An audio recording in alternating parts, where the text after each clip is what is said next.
അസ്സലാമു അലൈക്കും വറഹ്മത്തുള്ളാഹി. അൽഹംദുലില്ലാഹ് വസ്സലാത്തു വസ്സലാമു അലാ റസൂലില്ലാഹി വഅലാ ആലിഹി വസഹ്ബിഹി അജ്മഈൻ. നമ്മുടെ നബിയുടെ പേരെന്ത്? മുത്ത് മുഹമ്മദ് സല്ലല്ലാഹ്. നബിയുടെ ഉപ്പ അബ്ദുല്ലാഹ്, ആമിന ബീവി പൊന്നുമ്മ. നബിയുടെ ജനനം മക്കത്ത്, അവരെ വഫാത്ത് മദീനത്ത്. അള്ളാഹുവിന്റെ റസൂലാണ്, നേർവഴി കാട്ടിയ നബിയാണ്. നബിയെ നാം സ്നേഹിക്കണം, നബിയെ നാം പിൻപറ്റണം. മുത്തു നബിയുടെ മാർഗത്തിൽ ജീവിച്ചാലോ സ്വർഗത്തിൽ. അള്ളാഹു സുബ്ഹാനഹു വ തആല നമ്മുടെ എല്ലാ പ്രവർത്തനങ്ങളും സ്വീകരിക്കുമാറാകട്ടെ. ഒരുപാട് ബാധ്യതകൾ നമുക്ക് മക്കളോടുണ്ട്. പ്രഥമമായി നാം അള്ളാഹുവിനെ പരിചയപ്പെടുത്തുന്നതോടൊപ്പം തന്നെ അവൻ്റെ ഹബീബായ റസൂലുള്ളാഹി സ്വല്ലല്ലാഹു അലൈഹി വസല്ലമയെ പരിചയപ്പെടുത്തണം. മുത്തുനബിയിലൂടെ വേണം നമുക്ക് അള്ളാഹുവിലേക്ക് എത്താൻ. റബ്ബിന്റെ വാതിലവന്റെ നബി തന്നാണ്, അല്ലാതെ മറ്റൊരു ബാബുമില്ലെന്നാണ്. നിനക്കെന്ത് റബ്ബിൽ നിന്ന് കിട്ടണമെങ്കിലും നബിയെ പിടിച്ചല്ലാതെ ഗതിയില്ലൊന്നിലും. പറയുന്നതെന്താണ് അന്നിസാ സൂറത്തതിൽ, ചിന്തിച്ചു നോക്ക് 64-ാം ആയത്തിൽ. റബ്ബോട് ചോദിക്കേണ്ടതിൻ്റെ അതെങ്ങനാ, അത് വേണ്ട പോലെ അറിയുന്നതാണ് നബിയുന. ഏതൊന്നു ഗുണം ഏതൊന്നു ദൂഷ്യവും എന്നത് അറിയുന്ന നബി വാങ്ങിത്തരും യോജിച്ചത്. അല്ലാതെ നാം സ്വന്തം തുനിഞ്ഞാൽ പിന്നെ ഗുണത്തിൽ കവിഞ്ഞും ദൂഷ്യമായി വരും പൊന്നെ. അപ്പൊ മുത്തു നബി സല്ലല്ലാഹു അലൈഹി വസല്ലമയെ പരിചയപ്പെടുത്തലാണ് നമ്മുടെ ബാധ്യത. പ്രത്യേകിച്ച് മാതാപിതാക്കളുടെ ബാധ്യതയിൽ ഒന്നാമത്തെ ബാധ്യത എന്താണ്? ഹബീബായ റസൂലുള്ളാഹി സ്വല്ലല്ലാഹു അലൈഹി വസല്ലമയെ പരിചയപ്പെടുത്തലാണ്. കാരണം തൗഹീദിന്റെ വചനമാണ്, കലിമത്ത് തൗഹീദാണ് ലാ ഇലാഹ ഇല്ലല്ലാഹ്. ആ ലാ ഇലാഹ ഇല്ലല്ലാഹയോട് ചേർത്ത് വെച്ചിരിക്കുന്നു അല്ലാഹു സുബ്ഹാനഹു വ തആല മുഹമ്മദ് റസൂലുള്ളാഹ്. ലാ ഇലാഹ ഇല്ലല്ലാഹ് എന്ന കലിമത്ത് തൗഹീദ് പൂർണ്ണമാകണമെങ്കിൽ മുഹമ്മദ് റസൂലുള്ളാഹ്. അപ്പൊ എത്ര മഹത്വമാണ് ഹബീബായ റസൂലുള്ളാഹി സ്വല്ലല്ലാഹു അലൈഹി വസല്ലമയ്ക്ക് അല്ലാഹു കൊടുത്തത്.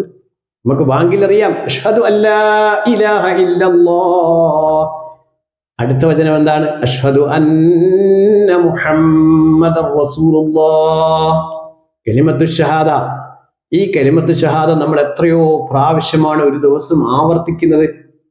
കാരണം ഒരു മനുഷ്യന്റെ പ്രഥമമായ ഒരു ഇബാദത്താണ് നിസ്കാരം.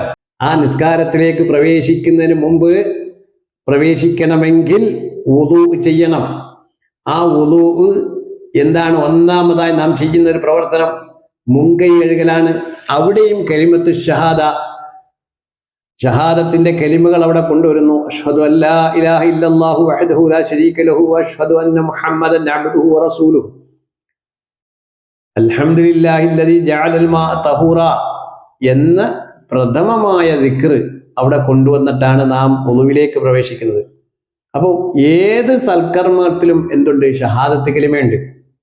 അപ്പം ഹബീബായ റസൂലുള്ളാഹി സ്വല്ലല്ലാഹു അലൈഹി വസല്ലം അള്ളാഹുവിന്റെ ദിക്റിനോട്, അള്ളാഹുവിനെ സ്മരിക്കുന്നതിനോടൊപ്പം ചേർത്ത് വെച്ചിട്ടുണ്ട്. അപ്പൊ എത്ര പ്രാധാന്യമാണ് അള്ളാഹു സുബ്ഹാനഹു വ തആല മുത്തുനബിക്ക് അള്ളാഹു നൽകുന്നത്.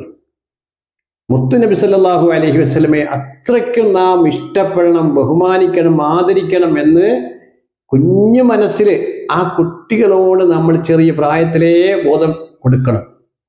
നമ്മളിങ്ങനെ പറഞ്ഞു പറഞ്ഞ് പറഞ്ഞ് പറഞ്ഞ് മുത്തുനബിയുടെ കഥകളൊക്കെ ഇങ്ങനെ പറഞ്ഞു കൊടുക്കണം, പാട്ടുപാടി കൊടുക്കണം, കഥകൾ പറഞ്ഞു കൊടുക്കണം. ധാരാളം കഥകൾ ഹബീബ റസൂലുള്ളാഹി സ്വല്ലല്ലാഹു അലൈഹി വസല്ലമയെ കുറിച്ച് പറഞ്ഞു കൊടുക്കാറുണ്ട്. നമ്മൾ എത്രയോ പുസ്തകങ്ങളുണ്ട്, എത്രയോ ചരിത്രങ്ങൾ നമുക്ക് കേൾക്കാം. അപ്പം മുത്തുനബി സല്ലല്ലാഹു അലൈഹി വസല്ലമയെ കുറിച്ച് പറഞ്ഞു കൊടുക്കുമ്പോൾ എന്താണ്? ആ നബിയുടെ ഉള്ള മഹബത്ത് വർദ്ധിക്കും. അല്ലാഹു സുബ്ഹാനഹു വ തആല നമുക്ക് നൽകിയ ഏറ്റവും വലിയ അനുഗ്രഹം എന്താണെന്ന് ചോദിച്ചാൽ ഹബീബായ റസൂലുള്ളാഹി സ്വല്ലല്ലാഹു അലൈഹി വസല്ലമയാണെന്ന് നാം നമ്മുടെ മക്കൾക്ക് പറഞ്ഞു കൊടുക്കണം. റഹ്മത്തുൽ ലിൽ ആലമീനാണ് അല്ലാഹു സുബ്ഹാനഹു വ തആല, റബ്ബിൽ ആലമീനാണ്. അൽഹംദുലില്ലാഹി റബ്ബിൽ ആലമീൻ. പരിശുദ്ധ ഖുർആനിലെ ഫാത്തിഹയിലെ ഒന്നാമത്തെ ആയത്താണ്. ബിസ്മി കഴിഞ്ഞാൽ പിന്നെ നമ്മൾ പറയുന്നത് എന്താണ്? അൽഹംദുലില്ലാഹി റബ്ബിൽ ആലമീൻ. അള്ളാഹുവിന്റെ ഹബീബിലേക്ക് നമ്മൾ എത്തിച്ചേരുമ്പോഴേ നമ്മുടെ ഈമാൻ പൂർണ്ണമാവുകയുള്ളൂ, ഈമാൻ വർദ്ധിക്കുകയുള്ളൂ. ഹബീബിലേക്ക് നാം എത്തിച്ചേരണം.